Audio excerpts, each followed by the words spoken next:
Good afternoon, welcome. This is Waec year 2018 commerce pass question number 5.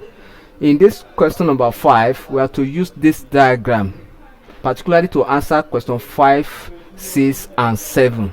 And question number 5 says the space marked A represent dash, that is this space, this place. Yes, what's supposed to be here in this diagram? And as we all know, this is what we call commerce diagram. Commerce diagram or trade diagram. Trade diagram.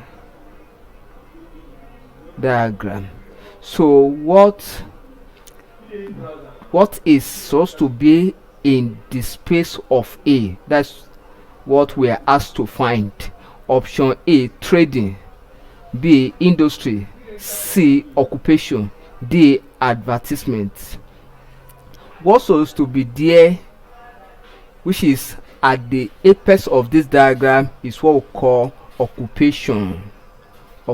So option C is correct, occupation. Thank you and God bless you.